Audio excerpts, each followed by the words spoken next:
a massive, unprecedented assault. $1.1 billion in elite tanks and troops just launched. They were supposed to punch through the line in hours, a flawless display of raw power. But then the unexpected happened. Something ripped through the vanguard, a fiery chasm swallowing entire armored columns. Wait. It wasn't just a strong defense, it was a trap. The result. A catastrophe so stunning it changes everything we thought we knew about modern war. Welcome to The Military Point, your ultimate source for sharp insights, analysis, and updates covering today's most important topics. Before we continue, tell us in the comments, where are you watching from? We'd love to know. Yeah, let us know, and don't forget to like this video and subscribe for more updates.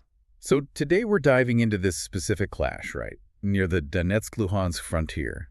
The core question really is how this technologically advanced precision approach managed to stop such a huge armored force. A force that, on paper, looked unstoppable. It really sets up a fascinating dynamic. It does. Because what we saw unfold around, 5:15 p.m., that was Russia putting its deep battle doctrine into practice. Textbook stuff, really. And what does that mean exactly, deep battle? For someone maybe not familiar with the term. Essentially, it's about hitting hard and deep simultaneously. You want to cause operational paralysis, hit the front lines, yes, but also hit the command, the logistics, the reserves, way behind the front. The idea is to make the enemy unable to react coherently. And the opening move was just, immense firepower. The reports mention hundreds of these BM-30 SMRCH rockets. Yeah, the Smerch system. We're talking 300-millimeter rockets, huge things, over 800 pounds each. Unguided, mostly, just area saturation. Designed to just flatten everything at the front, bunkers, radars. Pretty much. Obliterate forward positions, clear the path psychologically as much as physically. But then came the precision element, from their side at least. The Iskander missiles. Exactly, 40 Iskander-M short-range ballistic missiles. These weren't aimed at the trenches. They were going for the high-value targets deep in the rear. Like ammo dumps, command centers. Command centers, definitely. Logistics hubs, fuel depots, maybe even makeshift airfields. Cut the head off the snake, Sever the spine before the main ground assault even gets going properly. It's a terrifying prospect. That level of coordinated firepower, you have to ask, could it have actually worked if things had gone to plan for them? Oh, absolutely. That's the whole point of the doctrine. And why they threw, over $1.1 billion worth of equipment and personnel at this single operation? So if the defenders had just dug in, waited for it, they would likely have been shattered. A static defense, holding a fixed line. It would have been pulverized by the Smerch barrage. Then the Iskanders take out the command and control, and the tanks roll into disorganized resistance. That was the plan, certainly. Which brings us to the Spearhead itself. This wasn't just any unit. No, this was top-tier stuff. 55 T-90ME main battle tanks. That's pretty much the best Russia fields in numbers. And they're heavily armored, right, with ERA and active protection. Yep. Contact 5 explosive reactive armor. Stor 1 active protection system. Designed to defeat incoming anti-tank rounds. These tanks are built to survive. And they weren't just driving into a minefield. They had specialized engineering support. Right. 20 UR-77 Meteorite vehicles. These launch line charges, basically explosive hoses that detonate and clear a path maybe 100 meters long, 6 meters wide. Blast a safe lane through minefields. Plus infantry support. And elite infantry at that. Around 900 VDV paratroopers, dismounted, supporting the tanks, heavily armed themselves, AK-12s, grenade launchers, and crucially, Cornet anti-tank guided missiles. So on paper, this force looks like it should punch right through almost anything. By conventional metrics, yes, it's designed for breakthrough. But the Ukrainian commander, General Syrskyi, wasn't playing by conventional rules, was he? No, the reports emphasize he anticipated this. He read the playbook. The strategy wasn't a static line. It was defense in depth. Which sounds passive, maybe, but it's actually incredibly active and relies on predicting the enemy's moves. You're essentially letting them come into ground of your choosing. Absorbing the initial shock, letting that massive artillery barrage maybe fall on less critical areas or even empty ground. Precisely. You don't stand toe-to-toe where they expect you to. You channel them. You guide them almost into pre-planned, pre-sighted engagement areas. Kill zones. That takes nerve, though, letting enemy tanks potentially roll past some of your own positions. Huge nerve. You're betting on your intelligence being right, your preparation being thorough, and your troops having the discipline to hold fire until the perfect moment. And the preparation for this trap was meticulous. We're talking about advanced Western systems. Oh, yes. Hidden away, camouflaged in forests were M270 MLRS units and 48 M142 HIMARS systems. And crucially, these weren't firing dumb rockets. Not at all. They were loaded with GMLRS-guided multiple launch rocket system rockets, GPS-guided.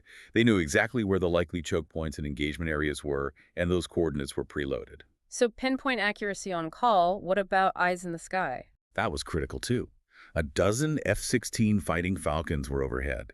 They weren't just there to fight other planes. They were providing intelligence, targeting data. Real-time targeting data, feeding information directly to the HIMARS and MLRS crews on the ground.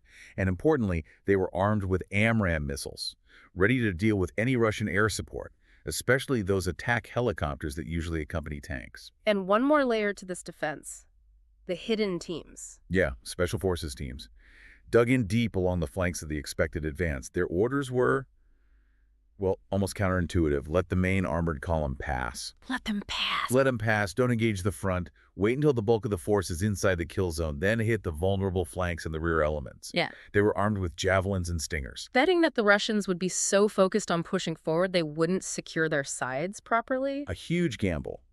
But it was based on understanding the Russian emphasis on momentum in this kind of assault. And this carefully laid plan, it gets thrown a curveball by sheer chance. Right around 5:42 p.m., just as the assault is gaining steam, one of those Russian mine-clearing vehicles, the UR-77, fires its line charge. Standard procedure. But it hits something unexpected. It detonates right on top of a hidden Ukrainian ammunition cache. Totally unplanned by anyone. The resulting secondary explosion, the sympathetic detonation, was enormous. Catastrophic for the Russians. Instantly vaporized about 10 Russian vehicles, according to the reports. Engineering vehicles, maybe some transports. It blew a massive crater right in the path of the advance, and crucially, it stopped the column cold. Confusion sets in. They're stalled, bunched up. This is the moment, isn't it? This is the critical moment. General Syrskyi makes the call. Hold positions. Don't reveal the trap yet. Why? Why wait? He gambled. He bet the Russian commanders would see that massive explosion ahead of them and assume it was their mine charge, successfully hitting a major Ukrainian defensive position or minefield, not an accident involving their own vehicle and a hidden ammo dump. So they misinterpret the cause of the blast. That seems to be what happened. And that moment of hesitation, that confusion in the Russian ranks, that was the window Syrskyi needed. Because with the ground forces pause, The air assets make their move. The F-16 swoop in, a coordinated volley of AIM-120 AMRAAMs, targeting what? the Russian air cover. Specifically, the K-52 Alligator attack helicopters escorting the column. Reports say 7 of them were shot down almost instantly. 7 helicopters gone in moments. What does that do to the ground troops? It blinds them. Those helicopters are their eyes and ears, spotting threats, guiding fire. Suddenly, that close air support is just gone. They're now advancing, rather stalled, without air cover and likely without clear information. Okay, so the sky is clear, the enemy is stalled, confused, and basically lined up. Perfect targets. Now the trap is sprung on the ground. The HIMARS batteries open A up. GPS-guided rockets. 96 GMLRS rockets, raining down with pinpoint accuracy on that dense formation of T-90s. And the impact. Devastating. In less than 5 minutes. Think of that. 5 minutes, 22 T-90 tanks are reported as catastrophically destroyed or disabled. 22. That's almost half the initial force. Exactly. We've all seen the images that sometimes come out of these events. Tanks with their turrets blown clean off. That's often from the ammunition inside cooking off after a precision hit. It was carnage. Did the Russians manage any kind of effective response at this point? They tried. Their remaining Smerch systems fired back a huge barrage. It was largely inaccurate, unguided fire into the general area. But they did get, you could say, a lucky hit. What happened? They struck a Ukrainian command post. Reports mention 3 killed, 6 wounded there. A tactical blow, certainly, but it didn't change the bigger picture. Because the Ukrainian artillery just kept going. Immediately, the M270s fired back, about 40 rockets, but this time targeting the Russian staging areas further back, hitting infantry concentrations, support vehicles, communications nodes, disrupting their ability to regroup or coordinate. So by just after 6 p.m., the spearhead is effectively broken. Broken, disorganized, and now vulnerable from the sides. Because now the Special Forces teams make their move. The ones who let the tanks pass them earlier. Exactly. They emerge from their concealed positions along the flanks and unleash Javelin anti-tank missiles into the sides of the disordered column. And the Javelin is particularly suited for this, isn't it? Against these advanced tanks. Absolutely key. The Javelin uses a top attack flight profile. It flies up, then dives down to hit the top of the tank turret. Which is usually the weakest armor. By far the weakest point. All that expensive front and side armor, the ERA blocks the Javelin, just bypasses it.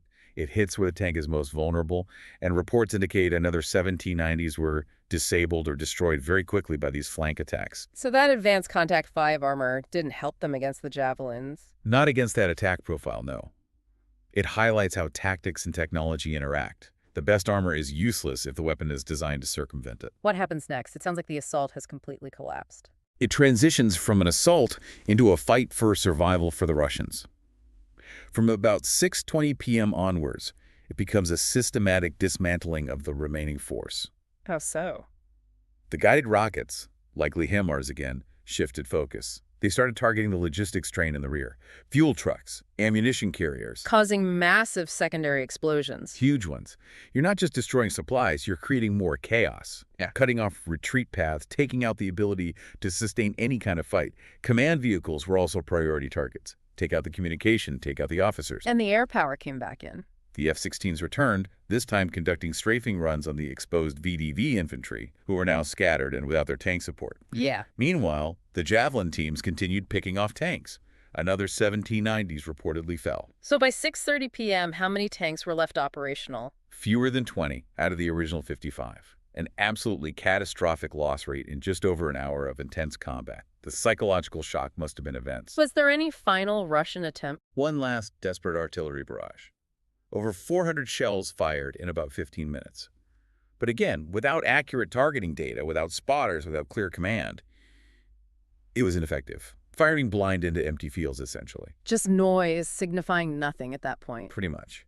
It underscored the futility of unguided mass firepower against a defense that's using precision, intelligence, and patience. And the final nail in the coffin. Around 7 p.m., a final coordinated strike, likely GMLRS again, located and destroyed the main Russian field command post for this operation.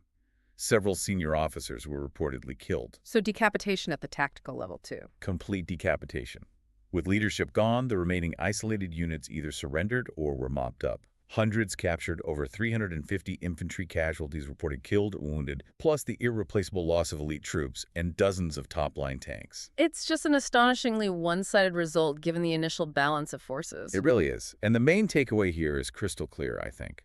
This battle becomes a textbook example. Of what exactly? Of how well-prepared strategy, combined with deception, patience, and crucially, the superiority of Western precision weapon systems. The HIMARS, the F-16s providing targeting, the Javelins hitting weak spots, can completely dismantle a massive, expensive brute force assault based on older doctrine. It makes that whole concept of massed armor potentially obsolete, doesn't it, if you concentrate your forces like that? You just become a bigger, juicier target for precision munitions. You can't hide that kind of buildup, and if the enemy has GPS-guided rockets and real-time intelligence, you're incredibly vulnerable. It forces a rethink of maneuver warfare itself.